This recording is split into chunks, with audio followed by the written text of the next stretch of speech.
Hello people, it's Kyle here and 2020 is finally at its close, so I thought I'd do my top 5 games of the year. I mean, there's been plenty of games to keep us occupied during the lockdowns and whatnot, so this has been a bit of a tough choice. But first of all, I just want to mention some of the games that don't quite make the cut. So, Cyberpunk 2077 doesn't make it as I actually haven't played it yet. The Last of Us Part 2 does not, I'm afraid, because I think that game's a bit of a letdown. Ghost of Tsushima also misses out because I just wasn't really having too much fun with it, but I get the appeal and it did look amazing, so fair play.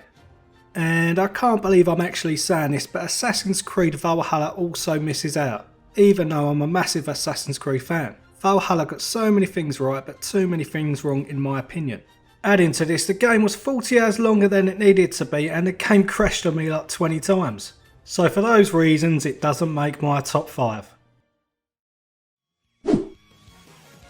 Anyway, let's get straight into the list now, and at number 5 is Xenoblade Chronicles, the Definitive Edition. This game was my most anticipated game of 2020 because I loved Xenoblade Chronicles 2 so much. And from what I heard, this game was even better than 2 as the original came out in 2010. So with the improved HD graphics and new character models to boot, I was sure this game was going to be amazing. And to be fair, it absolutely was. What I love about the game are the jaw-dropping settings. Xenoblade games do that so well, where you just stop and appreciate your surroundings. The soundtrack was also enhanced and there are some absolute bangers in there. Like You All Know Our Names, that song makes you think you can take on the world. The characters and story were very memorable also, but not as lovable as in Xenoblade 2. In fact, I think Xenoblade 2 is a much better game.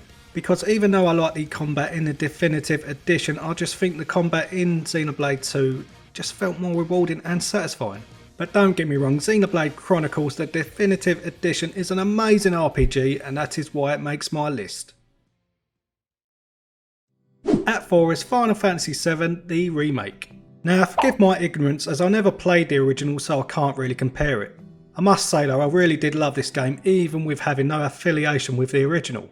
Firstly, the art direction and the soundtrack were both outstanding, but the one thing that stands out the most for me is the combat. Switching between Cloud, Tifa, Barret and Aerith was a ton of fun. And as RPG combat goes, they pretty much nailed it.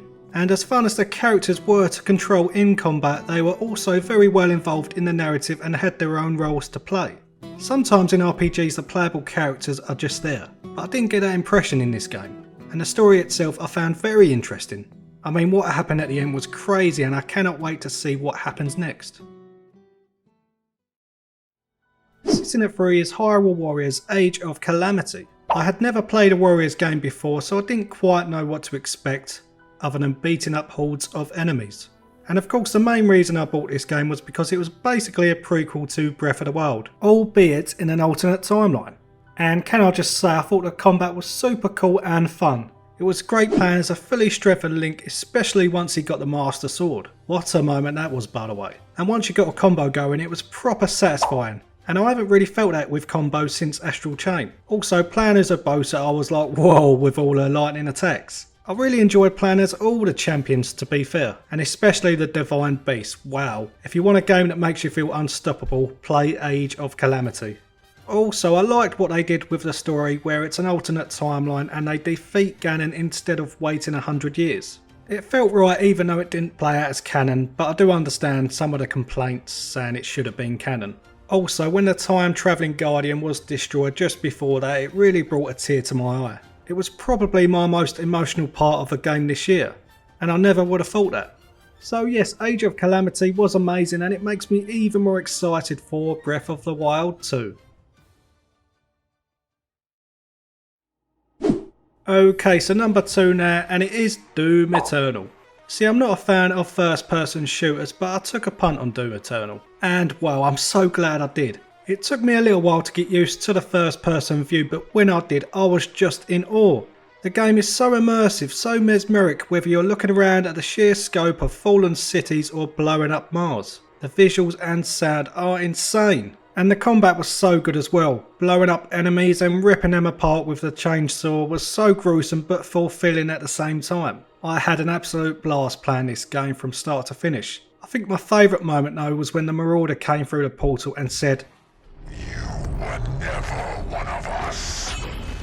You were nothing but a usurper, a false idol. My eyes have been opened.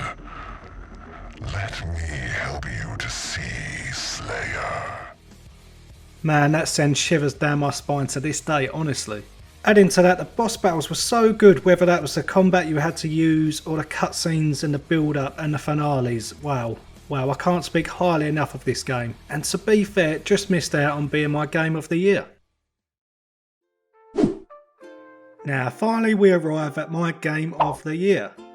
And it couldn't be further away from a game like Doom Eternal, but it bizarrely came out on the same day, and that is Animal Crossing New Horizons.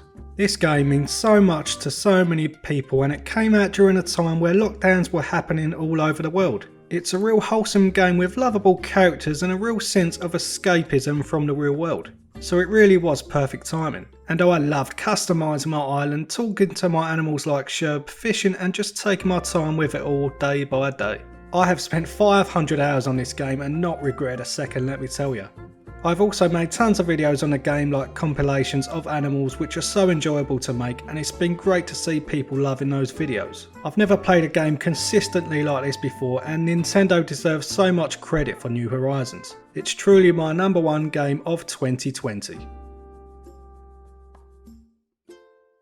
Well, that is it guys, my top 5 games of 2020. They are all amazing games, and I hope 2021 brings many more titles that are just as good. If you like this video, don't forget to like, subscribe, and see you soon.